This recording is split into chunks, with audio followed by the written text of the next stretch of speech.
आपलं हे मागच्या वेळेला झालं होतं का? नाही झालं होतं ना हे? हा एक टॉपिक राहिला होता मला वाटतं. खेळ आणि आरोग्य. Sports and health. सर सुरुवात करायची ना? हो मॅडम.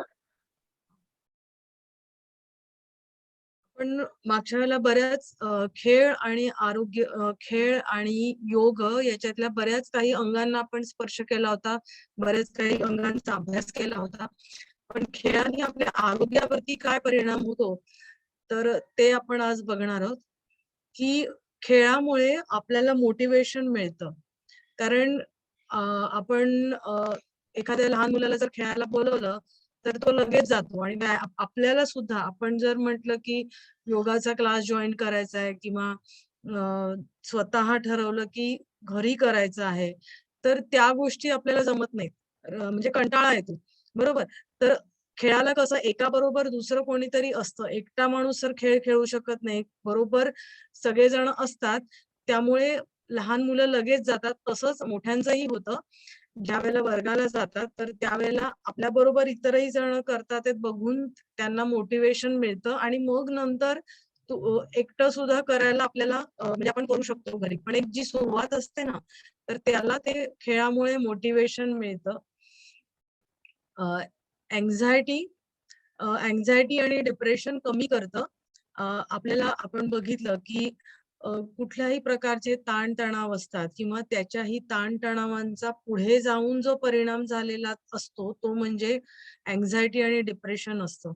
की खूप सारे जास्त वेळ ताणतणाव जर राहिले तर डिप्रेशन मध्ये जातो माणूस किंवा अचानक काही वाईट गोष्टी घडल्या आणि त्या सहन करण्याची मानसिक अ, क्षमता नसेल तर एखादी व्यक्ती असते ती डिप्रेशन मध्ये जाते किंवा एखादी गोष्ट घडण्या अ, एखादी गोष्ट घडायची आहे आणि ती कशी घडेल याची काळजी, चिंता असते. त्यामुळे छातीत धडधड व्हायला लागतं किंवा अशा प्रकारच्या काही गोष्टी अँक्झायटी म्हणजे ती स्थिती तुमची कायम राहिली, तर तुम्हाला अँक्झायटी होतं आणि हा जो सगळा प्रकार आहे, तर हा खेळामुळे तुमचा कमी होतो आणि तुम्हाला आनंदी ठेवलं जातं. कसं कमी होतं? तर आपण ज्यावेळेला खेळ खेळतो, त्यावेळेला खेळताना आपल्याला आपण जिंकणं किंवा हरणं या 2 गोष्टी खेळामध्ये असतात. खेळल्यामुळे तुम्हाला आनंद मिळतो. शरीरातली प्रत्येक पेशी असते, तर ती प्रत्येक पेशी तुमची कार्यरत होत असते आणि तिच्यातला प्रत्येक पेशीतला ताण कमी होतो आणि तो कमी होताना तुम्हाला बरोबर तुमच्या मनावरचा ताण पण कमी करतो. मेंदूच्या काही भागांवरती आपल्या खेळाचा परिणाम घडून येतो आणि तिथून जी काही हॉर्मोन्स सिक्रेट होतात आनंदी राहण्याची, तर ती सिक्रेट होतात. नॉरएपिनेफ्रिन आता डिप्रेशन कशामुळे कमी होतं? तर नॉरएपिनेफ्रिन आणि सेरोटोनिन हे जे स्त्रवतं, हे जे हार्मोन सिक्रेट होतं, त्याच्यामुळे डिप्रेशन कमी होतं. खेळामुळे एंडॉर्फिन हार्मोन स्टिम्युलेट होतं आणि त्याच्यामुळे काय होतं तर आनंदाच्या भावना निर्माण होतात, सकारात्मकता वाढतं, दुःख कमी होतं, मानसिक स्थिती आपली जी असते ती सुधारतं. म्हणजे हार्मोन्सचा परिणाम हा आपल्यावरती आपण ज्यावेळेला अंतःस्रावी ग्रंथींचा आपण विचार केला होता मागच्या वेळेला, त्यावेळेला आपल्या लक्षात येतं की जी हार्मोन सिक्रेट होतात ती डायरेक्ट आपल्या ब्लडमध्ये सिक्रेट होतात आणि त्याचा परिणाम तुम्हाला लगेच मिळतो. खेळ खेळल्यामुळे अशा प्रकारची तुम्हाला हार्मोन सिक्रेट होतात, त्यामुळे तुम्हाला आनंद वाटतो. बरं वाटतं आणि म्हणून एखादा अ, असा मोठ्या माणसांचं सुद्धा जर असेच बसलेले असते डल, आपल्या घरामध्ये काय रुटीन चालू आहे आणि त्याचा परिणाम नकळत फार काही हॅपनिंग घडत नाहीये, आनंदी काही घडत नाहीये आणि अशा वेळेला छोटे-छोटे गेम जस्ट आपण पासिंग द पास ते बॉल पास केलं आणि प्रत्येकाने चिठ्ठीत येऊन एखादं काहीतरी करून दाखवलं. छोटे गेम्स असतात, पण ते खेळून सुद्धा लगेच आनंदी होतो. दुसऱ्याचा आनंद बघूनही आपल्याला आनंदी वाटतं. तर ह्या सगळ्या ज्या गोष्टी आहेत ह्या खेळामुळे होतात. गरजेचं नाहीये की स्पोर्ट्स खेळ तुम्ही बाहेरच जाऊन खेळायला पाहिजे, ग्राउंडवरच जाऊन खेळायला पाहिजे. बस बैठे खेळ सुद्धा जे काही असतात, तर त्याच्याने सुद्धा आपल्याला आनंद वाटतो. ज्यावेळेला फॅमिली गेट टुगेदर होतं, सगळे आपल्या फॅमिलीतली सगळी लोक एकत्र आलेली असतात आणि त्यावेळेला असे छोटे छोटे काही गेम्स खेळले तर त्याच्यामध्ये म्हणजे एक अगदी गिफ्ट आपण जर म्हटलं तर साधं एक पेन एक चॉकलेट असंही काही दिलं किंवा तर ते आपल्याला आनंद देऊन जातो बरोबर. आणि समजा आता सगळे जण जमलेले आहेत लहान मुलं खूप गोंधळ करतात आहेत आणि ते लहान मुलांना जर शांत बसवायचं असेल तर तुम्ही त्यांचे गेम्स घेतले ना तर ते खूप मोटिवेट होऊन खेळतात शांत बसतात म्हणजे खेळात ते गुंगून जातात आणि त्यांची जी मस्ती करण्याची जी वृत्ती आहे त्यांना एक चांगली दिशा मिळते आणि त्याच्यातून त्यांना आनंद मिळतो.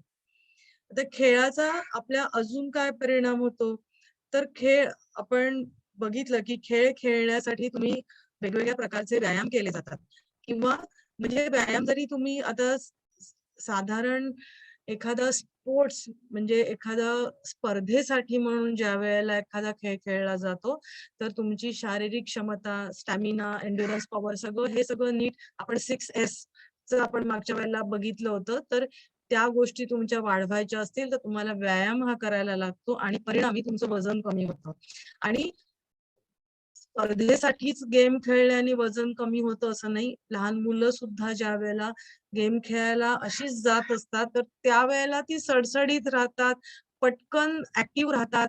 उठा रे म्हटल्यावर हा आपला उठतोच आहे, असे प्रकार होत नाहीत. जी मुलं घरामध्ये बसून नुसते मोबाईल खेळत असतात, टीव्हीच्या समोर बसलेली असतात, तर ती एकदम स्लगिश असतात. एकदम अशी एखाद्या भोपळ्यासारखी बसलेली असतात. आणि जी खेळ खेळणारी मुलं असतात ना ती एकदम ऍक्टिव्ह असतात. आण रे म्हटल्यावर पटकन उठून तो काहीतरी घेऊन आणून देतो अशा प्रकारे. आणि मोठ्या म्हणजे आपण स्पर्धेसाठी किंवा अशा प्रकारे खेळ खेळतो त्यावेळेला त्याचा परिणाम वजनावरती होतो. वजन तुमचं आटोक्यात राहतं. म्हणजे कमी होतं म्हणजे एकदम तुम्ही कृश होता असा अर्थ नाहीये. योग्य त्या प्रमाणामध्ये तुमचं वजन राहतं. आता आपण वजनाचा जर उल्लेख केला तर कशा प्रकारे राहतं? तर आपण वेगवेगळ्या संस्थांचा ज्यावेळेला विचार केलेला आहे, तर त्यावेळेला आपल्या लक्षात येईल, की खेळ खेळल्यावरती त्याचा डायरेक्ट परिणाम तुमच्या ब्रीथिंग वरती होतो. बरोबर? आपण एक जर तुम्हाला योग थेरपीचं थोडंसं बोललेलं काही आठवत असेल, तर तुमच्या लक्षात येईल, की तुमची श्वसन क्षमता सुधारली, की तुमची काय होणार लंग कपॅसिटी वाढते. बरोबर? श्वसन क्षमता सुधारली म्हणजेच काय होतं लंग कपॅसिटी तुमची वाढते. म्हणजेच काय होतं जास्तीत जास्त हवा तुमच्या फुफ्फुसांमध्ये तुम्ही धारण करू शकता. फुफ्फुसांची वायू धारण करण्याची क्षमता वाढते. आता वायू धारण करण्याची क्षमता वाढली म्हणजे काय होतं? सांगा बरं. जर तुमचा जास्तीत जास्त हवा तुमच्या फुफ्फुसांमध्ये गेली, तर पुढची स्टेप काय होणार? कोण सांगेल का मला? पुढची स्टेप काय होणार? कारण ह्या गोष्टी आपल्या डोक्यात बसायला पाहिजे. तर आपण कुठलीही गोष्ट येऊ दे तुम्ही त्याचं तुम्हाला समजलं, की तुम्ही ते लिहू शकाल आणि सांगू पण शकाल आणि आपल्या आयुष्यामध्ये ते अप्लाय पण करू शकाल. बरोबर? तर श्वसन क्षमता जास्तीत जास्त वायू तुम्ही लंग्स मध्ये धारण केलाय, तुमच्या फुफ्फुसात धारण केलाय. तर त्याचा परिणाम पुढची प्रोसेस काय होणार आहे? हवा आतमध्ये गेली. त्याच्यानंतर काय होणार आहे? कोण सांगेल का मला? प्लीज. आपण त्याच्याशिवाय पुढे जाणार नाही आहोत.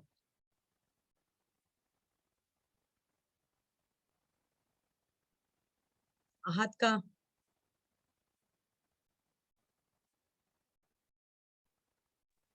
फुफ्फुसे लवचिक होतील का? प्रसरण क्षमता वगैरे जास्त वाढेल का त्याची फुफ्फुसांची? हा ती प्रसरण क्षमता वाढलेलीच आहे कारण का तुम्ही जास्तीत जास्त हवा आत घेतली. फुफ्फुस लवचिक होतील हा शब्द वापरायचा नाही. फुफ्फुसांची क्षमता वाढली कारण का तुम्ही खेळ खेळतात तर तुमचा श्वास जास्तीत जास्त तुम्ही घेतला. आता तुम्ही घेतलेली हवा तुमच्या फुफ्फुसात गेली त्याचं पुढे काय होणार मला सांगा? त्याचं पुढे काय होणार? थोडा विचार करून सांगा. कारण आपण इतके दिवस ह्याच गोष्टी ऐकतो आहोत, तर ह्या थोड्या समजून पण आपण घेतल्या पाहिजेत. नुसतं श्रवण केलं, कीर्तन आपलं समजून घ्यायचंय आपल्याला आणि ते लिहायचंय. त्याही पेक्षा नंतर पुढे जाऊन तुम्ही अप्लाय करणार आहात या गोष्टी. बरोबर? मग काय पुढे ऑक्सिजन लेवल वाढते, रक्त रक्तशुद्धी. ऑक्सिजन लेवल वाढल्यामुळे रक्त शुद्धीकरण. बरं ऑक्सिजन लेवल वाढते, पण मग कशी वाढेल ऑक्सिजन लेवल सांगा बरं? कशी वाढेल ऑक्सिजन लेवल? तुम्ही हवा आत घेतली आणि डायरेक्ट ऑक्सिजन तुमची लेवल वाढेल का? त्याच्यासाठी काय होणं गरजेचं आहे? श्वास रोखून धरणे असं काही आहे. नाही नाही, हे बघा ऐकून घ्या. श्वास आपण घेतला नाकानी, तर ती हवा कुठे जाते? नाकाने श्वास घेतला, श्वासनलिकेतून आपण, तुम्हाला जर शब्द आठवत असतील किंवा तुम्ही जर फोर अस्थमाच्या कंपार्टमेंट, हा हृदयाचे बरोबर. निगडीत फोर कंपार्टमेंट. फोर कंपार्टमेंट पट्टी रक्ताभिसरण होण्याच्या आधीची मी तुम्हाला विचारते. रक्ताभिसरणासाठी ते नंतर गेलं, पण तुम्ही आधी ती हवा घेतली, फुफ्फुसांमध्ये गेली, बरोबर. फुफ्फुसांमध्ये आपली जी श्वासनलिका आहे ती एकाचे 2 होते, दोनाचे परत एका बाजूला 2, 3 असे होतात, मग ते बायफर्केट होते आणि सगळ्यात शेवटी काय असतात? त्या श्वासनलिकां सगळ्यात शेवटी काय असतात? फ्लॉवर सारखे, त्याला काय म्हणतात? फुफ्फुसांमध्ये वायू- सगळे वायुकोश वायुकोश म्हणतो, वायुकोश. हा. बरोबर, वायुकोश असतात. हे आठवतंय का तुम्हाला? आपण चित्र एक फुफ्फुसांचं काढलं होतं, एक श्वासनलिका, त्याच्यामध्ये त्याचे ब्रांचेस होतात आणि सगळ्यात शेवटी त्याला वायुकोश असतात, बरोबर. मग त्या वायुकोशांच्या भोवती काय असतं? वायुकोशांच्या भोवती काय असतं? आता वायुकोशापर्यंत ती हवा गेली, बरोबर. वायुकोशांच्या पर्यंत हवा गेली, पण ती हवा रक्तात मिसळणं गरजेचं असतं की नाही? रक्ताभिसरणासाठी जाण्यासाठी फुफ्फुसामध्ये गेलेली हवा रक्तात मिसळणं गरजेचं असतं की नाही? मला सांगा. हो हो, असतं असतं. म्हणजे पुढची स्टेप, हवा घेतल्यावर शेवटचं एंड काय असतं? वायुकोश. शेवटचं टोक काय असतं? श्वसनाचं वायुकोश, बरोबर. श्वासनलिकेतून आत गेलं, फुफ्फुसात गेली आणि सगळ्यात शेवटपर्यंत वायुकोश. मग वायुकोशाच्या भोवती रक्तवाहिन्यांचं जाळं असतं, बरोबर. आठवतंय? वायुकोशाच्या भोवती रक्तवाहिन्यांचं जाळं असतं, आठवतंय का? हो हो हो. हो मॅडम. यांना आठवतंय का? वायुकोशाच्या हो, भोवती रक्तवाहिन्यांचं जाळं असतं. मग त्याच्यामध्ये होतं काय की आपण घेतलेल्या हवेमधला ऑक्सिजन आहे तो त्या वायुकोशामध्ये ऍब्सॉर्ब होतो, शोषून घेतला जातो, बरोबर. आपण घेतलेल्या हवेमधला ऑक्सिजन हा वायू असं फ्लॉवर सारखं जर काही असेल तर त्याच्या भोवती जे काही जाळं असतं त्याच्यामध्ये तो ऑक्सिजन शोषला जातो, बरोबर. आणि या रक्तवाहिन्यांचं जाळं आहे तर त्याच्यामध्ये रक्त असतं, बरोबर. तर ते रक्त एक रोहिणी म्हणजे लाल रक्तपेशी आणि निळ्या, म्हणजे आपण रंगासाठी तुमच्या लक्षात येण्यासाठी सांगते, एक ऑक्सिजनेटेड ब्लड आणि डिऑक्सिजनेटेड ब्लड. तर आपलं शरीराकडून वेगवेगळ्या कार्य होऊन आलेलं ब्लड असतं ते डिऑक्सिजनेटेड असतं, म्हणजे डिऑक्सिजनेटेड म्हणजे ऑक्सिजन नसलेलं, बरोबर.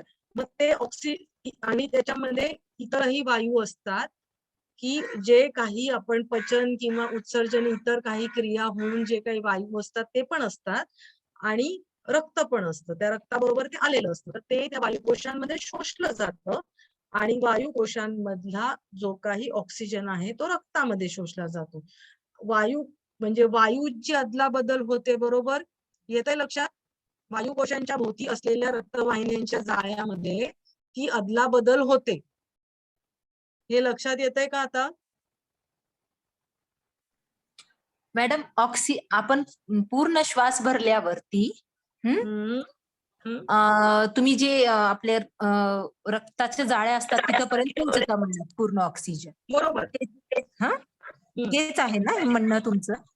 हो, त्यापर्यंत फ्लॉवर सारखे. आता मी इथे हे नाहीये, पीपीटी मध्ये डायग्राम नाहीये ते, म्हणजे त्यामुळे रक्त, आता हे समजा फ्लॉवर सारखा हा पदार्थ आहे आणि याच्या भोवती हे सगळं असं जाळं आहे याच्या भोवती, हा.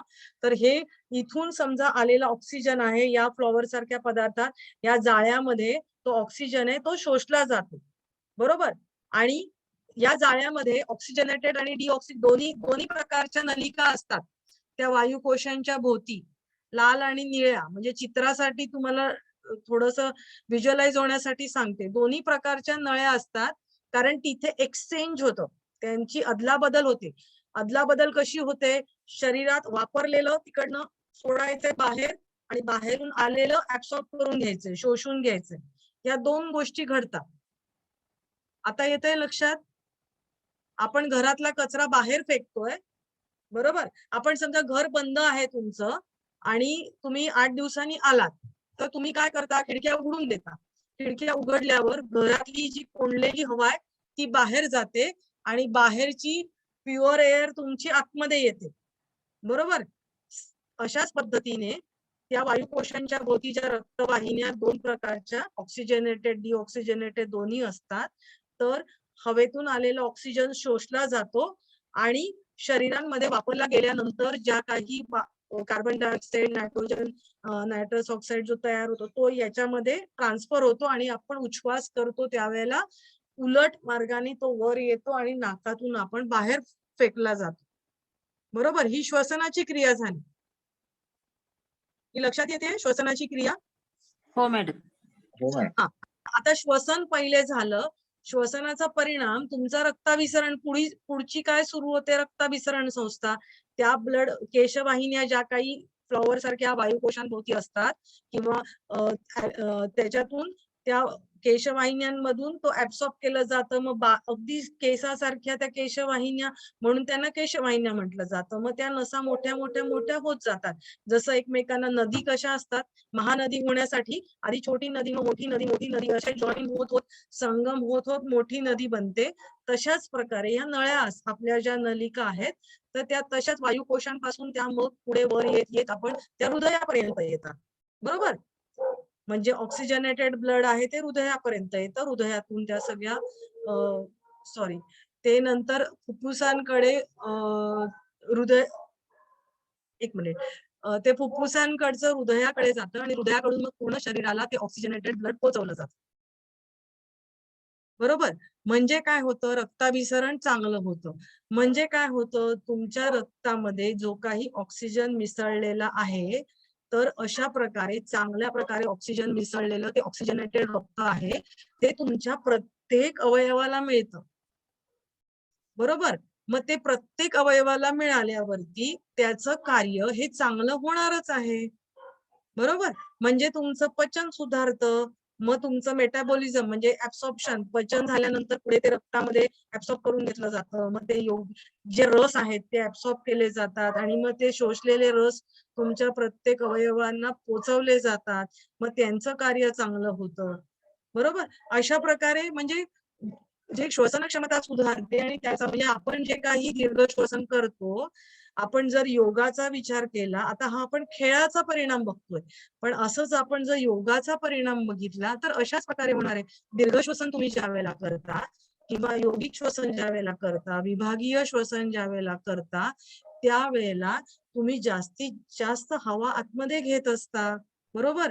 आणि मग अशा प्रकारे जास्तीत जास्त हवा घेतल्यावर तुमचे वायुकोश हे ऍक्टिव्ह होतात, सगळेच ऍक्टिव्ह होतात. कारण उदर श्वसन केल्यावर लंग्सच्या खालच्या बाजूतले वायुकोश तुमचे ऍक्टिव्ह होणार आहेत. एरवी श्वसन करतो त्यावेळेला ते तेवढे ऍक्टिव्ह नसतात.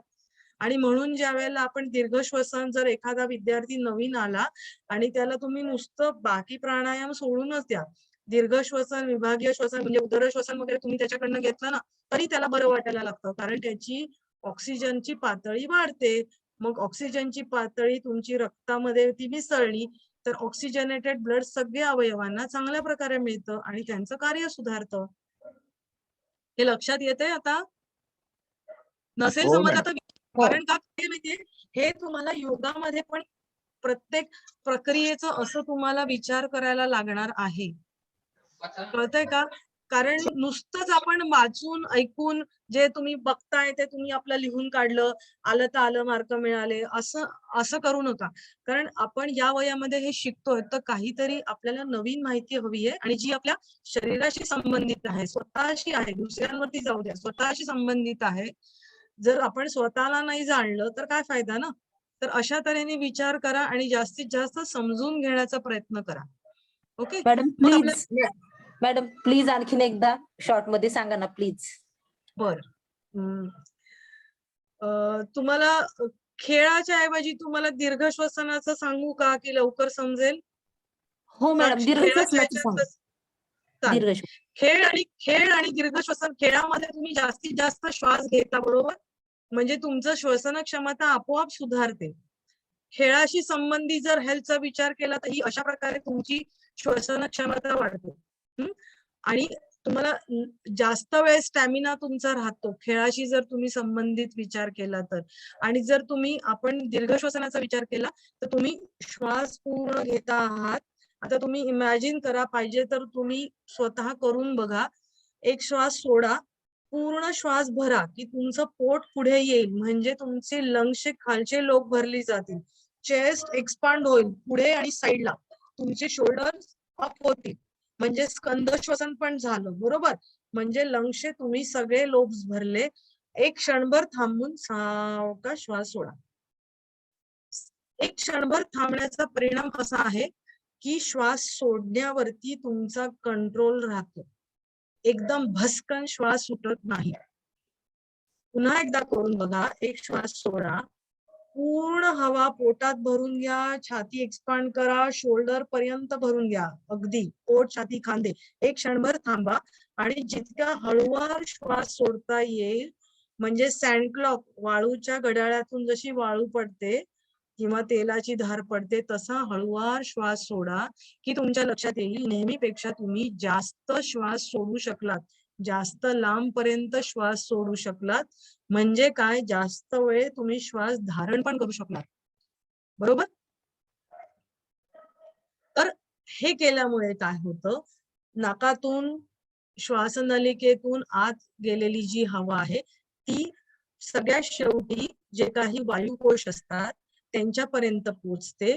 वायुकोशांच्या भोवती असलेल्या ज्या काही केशवाहिन्या आहेत त्यांच्यामध्ये त्या वायुकोशांमधला ऑक्सिजन हा ऍब्सॉर्ब, शोषला जातो आणि त्या नलिकांमधून शरीराच्या चयापचयातून ज्या काही वायू तयार झालेले आहेत ते पुन्हा वायुकोशातून घेऊन उलट मार्गाने सोडले जातात.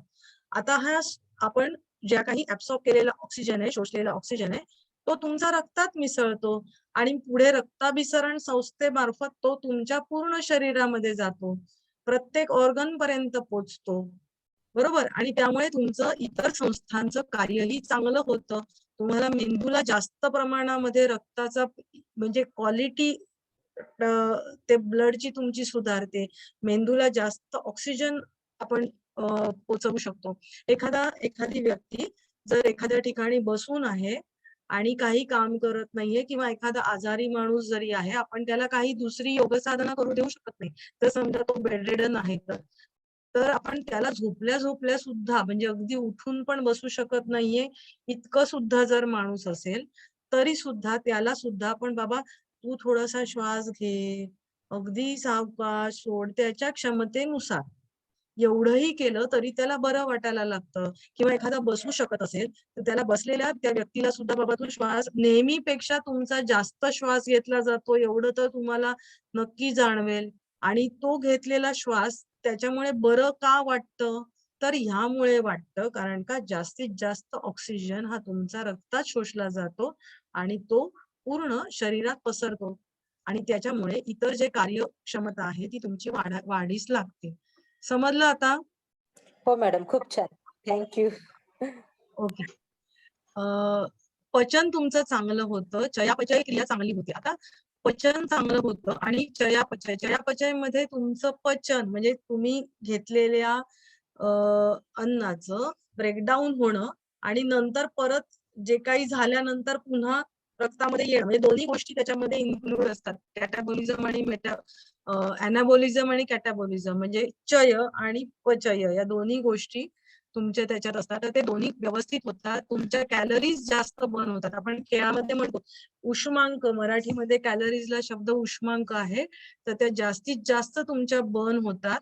आणि आता तुमच्या कॅलरीज बर्न झाल्या तर काय होतं, त्याचा परिणाम तुमचं वजन कमी होण्यावरती होतो आणि तुमचे एक मिनिट, हे तुमचं खाली पाहिजे,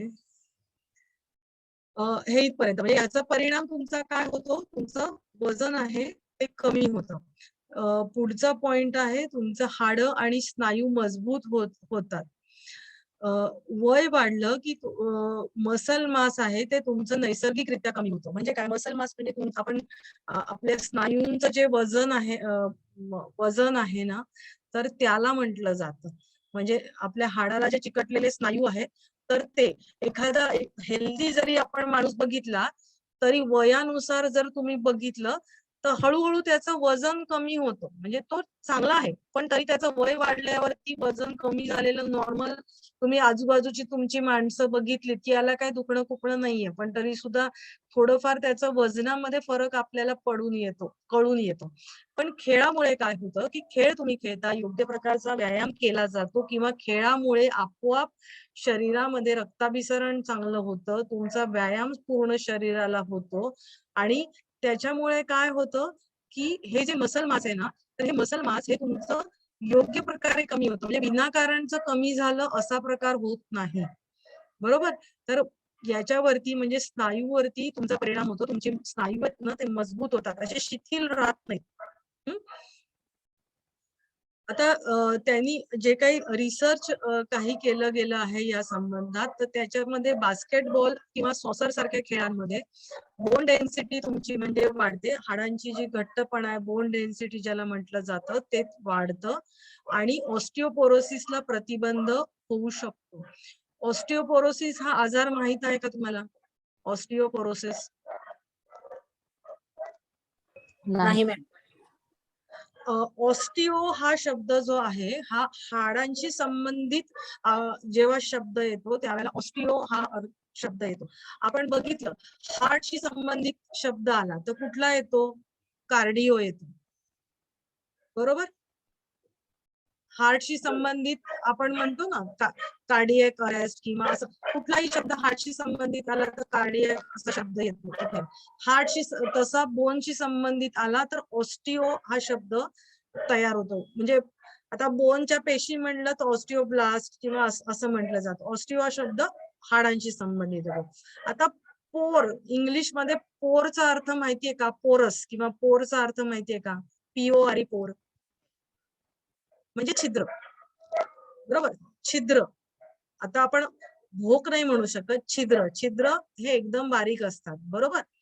तर हाड आहे तुम्ही जर एखादा स्पंज डोळ्यासमोर असा एवढा मोठा स्पंजाचा तुकडा डोळ्यासमोर आणा की कसं होतं त्या स्पंजाला बारीक बारीक तुम्हाला छिद्र दिसतात की नाही? दिसतात ना? डोळ्यासमोर तुम्ही एखादा स्पंज आणला तर तुम्हाला इमॅजिन करू शकतात का की त्या स्पंजाला बारीक बारीक छोटी छोटी छिद्र असतात? मला हो, हो नाही हो, हो. पुढे जात हो, आहे. ओके. तर आता हाडांची रचना ही अशा प्रकारे होते की त्या हाडांमध्ये बारीक बारीक छिद्र तयार होतात. वरून नाही आतमधून ती सुरुवात व्हायला होते लागते ती आतून की आतमध्ये ती पोरस व्हायला सुरुवात होते. ऑस्टिओपोरोसिस हाड सच्छिद्र व्हायला लागतात. तुमच्यातलं आता हाडांमध्ये जास्तीत जास्त भाग कुठला असतो? हाडांमध्ये कॅल्शियम फॉस्फरस वगैरे असतं पण मॅक्झिमम काय असतं? कॅल्शियम असतं. बरोबर? मग कॅल्शियमचं प्रमाण हाडांमधलं कमी होत गेलं की हाडा पोरस व्हायला लागतात आणि ऑस्टिओपोरोसिस हा आजार होतो. आणि तुम्ही जर बघितलं असेल की ही बाई चांगली दिसते, हा माणूस चांगला दिसतो, जरासा भिंतीला हात लागला आणि आपटला गेला आणि फ्रॅक्चर झालं. थोडासा पडला आणि त्याचे सांधा म्हणजे हाडं तुटली. याला कारण काय असतं तर वयानुसार किंवा त्यांचं जे खाणं पिणं आहे बरीच त्याला कारणं आहेत. कॅल्शियम तुमचं कमी व्हायला लागतं हाडांमधलं आणि मग ती हाडं पोरस होतात, सच्छिद्र होतात, ती ठिसूळ होतात आणि थोड्याशा धक्क्याने ती तुटू शकतात. ज्यांना ऑस्टिओपोरोसिसचं प्रमाण जास्त आहे त्यांना फार काळजी घ्यायला लागते कारण कोणत्याही घटनेने त्यांना ते हाडं तुटण्याची त्या शरीरामध्ये तुटू शकतात. आणि जेव्हा जी सुरुवात होते हाडं तुटण्याची त्याला ऑस्टिओपिनिया म्हटलं जातं. ही म्हणजे सुरुवात झालीये नॉर्मल पेक्षा जरा बाबा तू बॉर्डर लाईनवर आलेला आहेस आता असं. आणि नॉर्मली बायकांमध्ये ज्या वेळेला मासिक पाळी जाते त्यावेळेला त्यांच्या हॉर्मोन्सचा परिणाम म्हणून ऑस्टिओपोरोसिस होण्याचे चान्सेस त्यांना असतात. किंवा वयानुसार सुद्धा ते होतात. ज्यांना थायरॉइडचं फंक्शन, पॅराथायरॉइडचं फंक्शन बिघडलेलं आहे त्यांना सुद्धा होऊ शकतं, कारण कॅल्शियम आणि फॉस्फरसचा कंट्रोल त्या ग्रंथींद्वारे केला जातो. जर तुम्ही असे सगळे आजार बघितले तर तुमच्या लक्षात येईल की आपण जे रोजच्या साधनेमध्ये जे काही आसनं करतो, अगदी साधी सोपी, फार तुम्हाला एक्स्ट्राऑर्डिनरी साधन यायला पाहिजे असं नाहीये. साध्या सोप्या आसनांचा, मुद्रांचा परिणाम तुमच्या सगळ्या शरीरावरती घडून आलेला तुम्हाला दिसून येतो. त्यामुळे रोजची 20 मिनिटाची साधना योगासनांची मस्ट आहे आणि बाकीची 20 मिनिटं म्हणजे 40 मिनिटं तुम्ही विभागला सगळं तर तुम्हाला 1 तासाची साधना रोजची तुम्हाला हेल्दी ठेवू शकते. बरोबर? तर ज्यांना ऑस्टिओपोरोसिस झालं आहे म्हणजे जे बॉर्डर लाईनवर आहे त्यांना व्यायाम करायला सांगतात. थोडीशी म्हणजे ते सुद्धा योग्य मार्गदर्शनाखाली. का तर हाडाला आता 2 हाडं जोडून कोण ठेवतं? स्नायू जोडून ठेवतात. बरोबर? मग स्नायूंची क्षमता वाढली तर तुमची आपोआप हाडांची क्वालिटी ती पण सुधारायला लागते. एकदा ऑस्टिओपोरोसिस झाल्यावर भरून येत नाही, पण पुढे होण्याचं आपण टाळू शकतो. लक्षात आलं एवढं? हो मॅडम, हो. हो मॅडम. पुढे जाऊया. स्मरणशक्ती. आता आपण एक संस्था जरी घेतला ना तरी तुमचा एक प्रश्न आपोआप डोक्यापासून खालपर्यंत तुम्ही एक संस्था बघत जा की तुम्हाला बरोबर काय लिहायचं हे तुम्हाला कळणार आहे. स्मरणशक्ती व मेंदूचे आरोग्य चांगले ठेवते. आता स्मरणशक्ती आणि मेंदूचं आरोग्य. मेंदूचं आरोग्य कसं चांगलं राहील? त्याला चांगलं रक्त मिळाल्यावरती त्याचं आरोग्य चांगलं राहणार आहे. बरोबर? लक्षात येतंय का तुम्हाला? मेंदूचं आरोग्य कसं चांगलं राहणार आहे की त्याला रक्त पुरवठा, चांगल्या क्वालिटीचा रक्त पुरवठा मिळाला की त्याचं आरोग्य चांगलं राहणार आहे. आता खेळामुळे तुमचा हार्ट रेट वाढतो. हार्ट रेट वाढला की मेंदूला रक्त पुरवठा आपोआप ते पंपिंग तुमचं जास्त केलं जातं. शरीरामध्ये ब्लड सर्क्युलेशन चांगल्या प्रकारे होतं आणि त्याच्यामुळे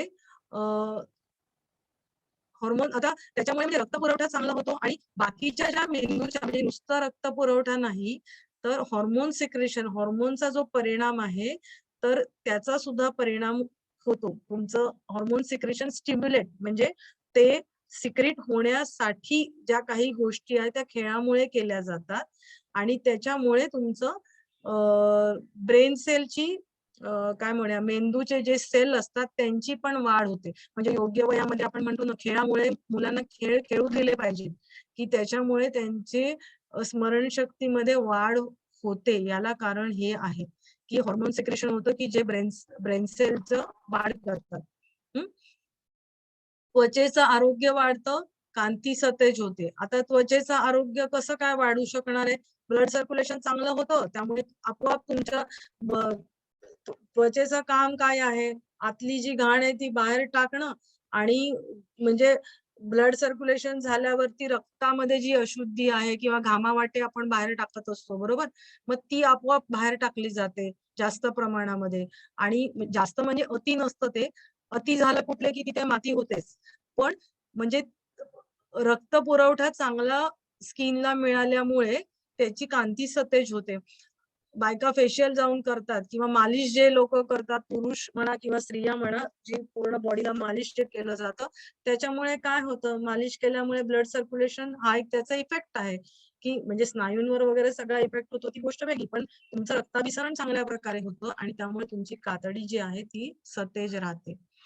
आपल्या व्यक्तिमत्वाचे वेगवेगळे पैलू कळतात. म्हणजे खेळ खेळताना तुम्ही विचार केला तर साधं खेळासाठी दुसऱ्याला बोलावणं, बरोबर? आज मला खेळ खेळायचा आहे, पण अरे मला बॉल खेळायला किंवा मला साधं बॅट बॉल खेळायचं असेल किंवा कुठलाही खेळ खेळायचा आहे, मला दुसरं कोणीतरी पाहिजे.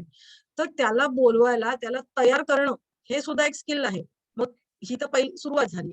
मग आता समजा आपण जर स्पर्धेसाठी खेळ खेळले, आपण बघितलं की सांघिक खेळ ज्यावेळेला खेळले जातात तर एकमेकांच्या सहकार्याने काम करणं, त्यांना धरून पुढे जाणं, एखाद्याचं मॉरल म्हणजे एखाद्याची स्वतःची कामगिरी कमी झाली असेल तर त्याला तुम्ही मोटिवेट करून नाही बाबा तुझं होईल, नेहमी तू चांगलं करतोस, किंवा अशा प्रकारे त्याला मोटिवेट करून त्याला सामावून घेऊन त्याच्याकडून चांगलं करवून घेणं, किंवा अशा प्रकारचे तुमचे जे काही गोष्टी आहेत स्वतःमधल्या जे स्किल्स आहेत ते तुमचे बाहेर यायला लागतात. तुमची कौशल्य तुम्हाला कळायला लागतात. तुमची शारीरिक क्षमता तुम्हाला कळायला लागते आणि मानसिक आणि भावनिक क्षमता पण कळते. कारण तुम्हाला जर तुम्ही हरलात तर तुमची कशी मनाची स्थिती असते, तर त्याच्यावर तुम्हाला मात करता येतो. कारण तुम्ही खेळ काय एकच दिवस खेळत नाही, तुम्ही सारखं खेळता. त्यामुळे ती स्थिती तुम्हाला कायम असते, जय पराजय. आणि मग त्या स्थितीमध्ये ती झेलणं तुम्हाला कळायला लागतं चांगल्या प्रकारे. आणि अशा प्रकारे तुमच्या व्यक्तिमत्वाचे वेगवेगळे पैलू तुम्हाला कळायला लागतात. खेळामुळे वेगवेगळ्या स्वभावाची माणसं एकत्र येतात. संघ म्हणून एकत्रित काम करावे लागते. एकीची भावना वाढीस लागते. सगळ्यांशी जुळून घ्यावे लागते. याचा व्यक्तिगत तसेच सामाजिक जीवनामध्ये फायदा होतो. म्हणजे खेळापुरतं राहत नाही ना, एकमेकांना सामावून घेणं. तुम्ही घरामध्ये सुद्धा या गोष्टी तुम्हाला उपयोगाला येतात. तुम्ही ऑफिसमध्ये काम करत असाल किंवा सामाजिक संस्थांमध्ये काम करत असाल, तर सगळ्यांना घेऊन जाऊन एखादं काम चांगल्या प्रकारे कमी वेळात करून घ्यायचं, हे तुम्हाला स्किल आपोआप डेव्हलप होतं. नेतृत्व गुण अंगी येतो. शारीरिक क्षमता किती आहे ते कळते. खेळामुळे ती वाढण्यास मदत होते. शारीरिक आणि मानसिक दृष्ट्या सक्षम राहण्यास मदत होते. अचानक उद्भवलेल्या परिस्थितीला तोंड देता येतं. खेळामध्ये कोणतं पारडं शेवटच्या क्षणी काय होऊ शकेल, शेवटच्या 5 मिनिटात काय बदलू शकेल आणि मग त्यावेळेला आपण काय निर्णय घ्यायचे, हे जे असतं त्या गोष्टी आपण आपल्या जीवनामध्ये पण आपोआप तशी तुमची निर्णय क्षमता वाढते. यश अपयशांना सामोरे जाणं सोपं होतं. तर अशा प्रकारे खेळाचा आपल्या हेल्थ वरती काय परिणाम, म्हणजे शारीरिक, मानसिक, भावनिक. आता तुम्ही याच्यामध्ये अजून तुम्हाला जे काय वाटतं ते पण ऍड करू शकता. याच्यामध्ये ऍड करत तसा तुम्ही ग्रुपवर टाका, आपण या नोट्स मध्ये अजूनही ऍड करू शकतो. तुम्हाला जे जे काही नवीन वाटतं, काही सांगावंसं वाटतं, ते तुम्ही प्रत्येक तासाला सांगूच शकता. हे जे मी ऐकलेलं आहे, मी वाचलेलं आहे, त्याच्यातून मला जे समजलेलं आहे ते मी मांडण्याचा प्रयत्न करते. पण तुमच्यामध्ये सुद्धा बरेच जाणते लोक आहेत, तर त्यांना सुद्धा काही नवीन गोष्टी माहित असतील तर त्यांनी जरूर सांगाव्या, आपण त्याच्यामध्ये ऍड करूया. ओके. आता हा टॉपिक संपलेला आहे. तुम्हाला एक मला प्रश्न विचारायचा आहे. एक प्रश्न असा आहे की how yoga can apply to sport. म्हणजे आपण जो विषय घेतला होता की खेळामध्ये आपण योग कसं अप्लाय करू शकतो. तर क्रिकेट प्लेअर साठी तुम्ही योग कसा अप्लाय कराल, कोण सांगू शकेल? क्रिकेटचा खेळाडू आहे, त्यांच्यासाठी तुम्ही खेळ कसा अप्लाय कराल, सॉरी योग कसा अप्लाय कराल? म्हणजे मला म्हणायचं की थोडस जरी कोणत्या लेवलवरती त्यांना अप्लाय करता येईल, म्हणजे काय साधना द्यायला लागेल हे मला अपेक्षित नाहीये. मला सांगा की त्यांचे प्रॉब्लेम्स काय आहेत, म्हणजे त्या क्रिकेटच्या खेळामध्ये त्यांचे प्रॉब्लेम्स काय आहेत की ज्याच्यावर तुम्ही योगाचं ऍप्लिकेशन करू शकाल. कारण काय योग, कुठली साधना द्यायची साधारण हे तुम्हाला कळलेलं आहे, मला माहिती. पण कुठलाही खेळ आला तर तुम्हाला त्या खेळामध्ये त्यांचे खेळ खेळताना त्यांना कुठल्या गोष्टींना सामोरं जावं लागतं, त्या गोष्टी तुम्हाला थोड्याफार प्रमाणात माहिती पाहिजे, तर तुम्ही त्याचं ऍप्लिकेशन चांगल्या प्रकारे लिहू शकाल. कारण साधारण अशा प्रकारचे प्रश्न तुम्हाला विचारले जातात. तर सांगाल का कोणी, त्यांना कुठले कुठले प्रॉब्लेम्स, आपण क्रिकेट सारखा गेम आपण टीव्ही वरती सतत बघत असतो. नाही, आपण नाही बघितला, आपले मिस्टर बघत असले तरी सुद्धा कानावर आपल्या पडतच असतं, बरोबर? म्हणजे असं काही नाही की कोणी त्याच्यासाठी त्या खेळात अनभिज्ञ आहे, असा काही प्रकार आहे असं मला वाटत नाही. आणि सांगाल का मला कोणी काय काय प्रॉब्लेम, आपण बऱ्याच वेळेला बोलून पण झालंय, पण जरा कोणी सांगितलं तर बरं होईल. सगळ्यांनी आपल्या जरा खिडक्या ओपन करा, ज्यांना शक्य आहे त्यांनी. व्हिडिओ जरा ओपन करता का, ज्यांना शक्य आहे त्यांनी? आता समजा क्रिकेटच्या खेळाडूंना कोणत्या कोणत्या प्रॉब्लेम्सना फेस करायला लागतं, सांगू शकाल का?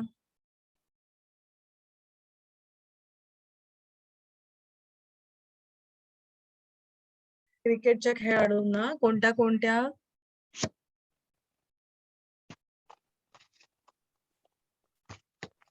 सगळ्यांनी थोडा विचार करा.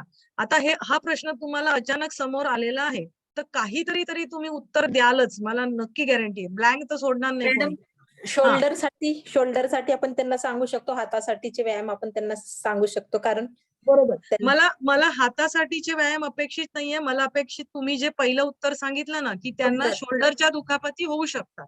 बरोबर. हम्म. म्हणजे हो. मला त्यांना काय प्रॉब्लेम्स येऊ शकतात, मला हे तुमच्याकडून हवंय. कारण प्रॉब्लेम्स आले तर त्याचं सोल्युशन तुमच्याकडे आहे मला माहिती.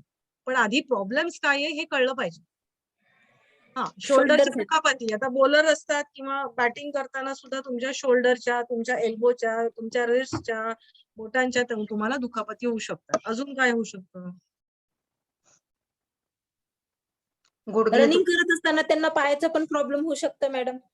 बरोबर. ट्रेनिंग असं नाही, खेळताना सुद्धा नुसतं हम्म. ट्रेनिंग नाही, कुठलं गेम खेळताना. क्रिया एकाच समजा बॉलर असेल तर त्याला शोल्डरचा प्रॉब्लेम, म्हणजे एकाच प्रकारची क्रिया वेगवेगळ्या प्लेयर्सला, बॅट्समन असेल तर एका प्रकारचा स्ट्रोक मारून ते त्यांना विशिष्ट याच्यात ताण तणाव निर्माण होऊ शकतो एखाद्या याच्यामध्ये, शरीरामध्ये. बरोबर, अगदी बरोबर. आता हे शारीरिक झालं. आता हे आणि, तुम्ही शोल्डर कधी चांगला परफॉर्मन्स करण्यासाठी अतिरिक्त ताण सुद्धा येतो आणि त्याच्यासाठी एक्स्ट्रा प्रॅक्टिस करायला बघतात, त्यामुळे मानसिक ताण पण असतो. बाकीचे पण त्याचे सामाजिक, घरचे म्हणा, आणखी बाकीचे पण बऱ्याचशा जबाबदाऱ्या त्यांच्या अगदी डोक्यावर. अगदी अगदी बरोबर आहे, अगदी बरोबर आहे. अजून भारतामध्ये खूप मोठ्या प्रमाणामध्ये क्रिकेट हा खेळ खेळला जातो. मग त्याच्यामध्ये सामाजिक प्रश्नांचे खूप अडचणी त्यांना येऊ शकतात, की जसं आपण अष्टांग कोणते योगामध्ये सामाजिक प्रश्न? कोणते जसं यम सामाजिक? म्हणजे यम जी पहिली पायरी आहे योगाची, हम्म.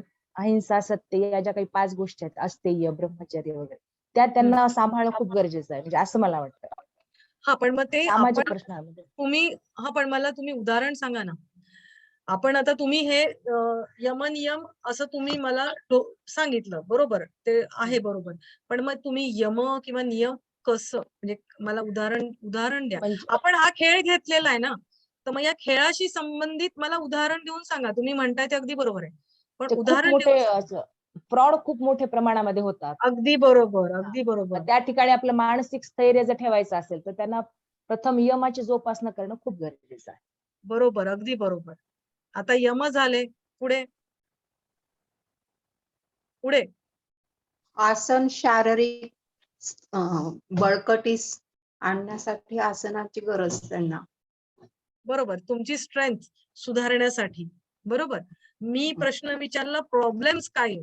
प्रश्न नीट आहे का? प्रॉब्लेम्स काय काय आहे? प्रॉब्लेम्स काय येऊ शकतात? त्यांच्या डाएट विषयी सुद्धा बरेचसे प्रॉब्लेम असू शकतात. कशाविषयी? डाएट. हो बरोबर, डाएट. अजून यमनियमांमध्ये खूप काही सांगता येईल. यमनियमांमध्ये खूप काही सांगता येईल. मॅडम, त्यांची धारणा पण महत्वाची आहे. यम नियम झाल्यावरती मेडिटेशन, म्हणजे मॅडम जसं म्हणाल्या ना, त्यांना ताण वगैरे येतं तर त्याच्यासाठी मेडिटेशन घेणं गरजेचं आहे. तुम्ही मला उपाय सांगितला, मी तुम्हाला प्रॉब्लेम विचारला. ओके. पण कसं आपण डॉक्टरकडे गेल्यावरती डॉक्टर डायरेक्ट औषध देतो का? नाही. आधी तुम्हाला काय झालंय तो आधी बघतो, काय झालंय. बरोबर. आपण हा खेळ कसा आहे हे बघितलंय. आता तुम्हाला खेळामध्ये काय प्रॉब्लेम आहे तो तुम्हाला ओळखायचा आहे, की मग तुम्ही आता आपण योगोपचार शिकलो. हा डिसीज काय आहे म्हणून मी आधी संस्थेपासून सुरुवात केली. ऍक्च्युली संस्था तुमच्या याच्यात इन्क्लूड नाहीये, बरोबर. ते BA लेवलला संस्था झालेल्या आहेत सगळ्या. पण संस्था तुम्ही म्हणजे तुमचा डिसीज काय आहे, मग त्याची कारण उपाय आणि त्याच्यावर तुम्ही योगोपचार काय घ्याल. तुम्हाला हा खेळ काय आहे माहितीये, मग तुम्हाला त्याचे प्रॉब्लेम शोधायचे, मग त्या प्रॉब्लेम्स वरती तुम्ही उपचार करणार आहात. अशा प्रकारे तुम्ही तुमचं उत्तर तयार करायचंय कोणत्याही खेळाचं. बरोबर. मग आता आपण जर विचार केला की खेळामध्ये आपण बघितलं की आताच्या काळामध्ये म्हणजे पूर्वीचा खेळाचा आनंद बिनंद मिळतो ही गोष्ट वेगळी आहे. आनंदासाठी खेळ खेळतो. पण आत्ताच आपण जर बघितलं तर पैशांची, मॅडम जसं म्हणाल्या, पैशांची उलाढाल ही खूप, यम नियम याच्यातच खूप साऱ्या गोष्टी येतात. म्हणजे हे तुमचं अगदी बरोबर आहे की डाएट, शारीरिक म्हणजे सांध्यांच्या दुखापती म्हणजे तुम्हाला होतात, नंतर स्पाझम आपण इंजुरीज बघितलं, त्या इंजुरीजना अपघात काही म्हणजे तुमचं मसल स्पाझम किंवा काही होतात, त्यांना सामोरं जायला लागतं आणि त्याच्यामुळे तुम्हाला ताणतणाव येऊ शकतात. तुमचा एखादा स्पर्धा मिस होऊ शकते किंवा तुम्हाला कायमचे जायबंदी होऊ शकता. कायमचं तुम्हाला खेळता येणार नाही अशी स्थिती पण होऊ शकते. एखाद्याच्या डोक्याला मार लागला आणि पॅरालिसिसच झाला किंवा काही होऊ शकतं ना. तर तो एक प्रकार म्हणजे तुम्ही जर विचार केला शारीरिक लेव्हलवरचं तुम्ही लिहू शकता, बरोबर? शारीरिक लेव्हलवरती तुम्हाला काय काय होऊ शकतं हे तुम्ही लिहू शकता. लक्षात येत आहे? पहिला मुद्दा काय? शारीरिक लेव्हलवरचा तुम्ही लिहू शकता. बरोबर? मग आता मानसिक लेव्हलवरचा तुम्ही विचार केला, मानसिक आणि भावनिक तर तुम्ही यमनियम वगैरे त्याच्यामध्ये लिहू शकता. बरोबर? मग त्याच्यामध्ये तुम्ही असं लिहू शकता, की आता जर आपण बघितलं, की पैशांची उलाढाल खूप प्रमाणामध्ये होते आणि त्यावेळेला पैशांची उलाढाल ज्यावेळेला होते, तर आपण मागच्या आता जरा ते प्रमाण कमी आहे, पण मॅच फिक्सिंग सारखे बऱ्याच काही गोष्टी वाईट पद्धती मधल्या काळामध्ये जास्त प्रमाणामध्ये आपल्याला दिसून आलेल्या होत्या. तर हे जे मॅच फिक्सिंग ज्यावेळेला होतं, त्यावेळेला खेळाडूंनी आपले जे स्वतःवरती काही बंधनं घालून ठेवायला पाहिजेत, की मी या प्रलोभनांना बळी पडणार नाही. बरोबर? मग इथे तुमचं यमनियम काम करत असतो. हो की नाही? की तुम्हाला म्हणजे असं ज्यावेळेला होतं, त्यावेळेला तुमचा आनंद तुमचा दुय्यम स्थानावरती येतो आणि पैसा हा खूप मोठा झालेला आपल्याला आता सध्या दिसून येतोय. नंतर आपण जर बघितलं, की अ, हे सगळे आता सगळी ग्लॅमरची दुनिया झाली. बरोबर? जे चकचकीत असतं ते सगळ्यांना आवडतं. हो की नाही? आता IPL सारख्या मॅचेस होतात, तर पूर्वीच्या काळी आता त्या नाही नसतात मला वाटतं. मी आता बघितली नाही. पण त्या पूर्वी त्या चीअर गर्ल्स असायच्या. त्या 6 मारली, 4 मारली, की ते आपल्या हे हलवत असायच्या वगैरे किंवा नाचत असायच्या. म्हणजे ह्या सगळ्या ज्या काही गोष्टी आहेत ना, मग याच्यामध्ये नुसते ते चीअर गर्ल दुसऱ्या फॉरेनमधनं आणल्या जातात आणि त्या तिथे नाचायला असतात.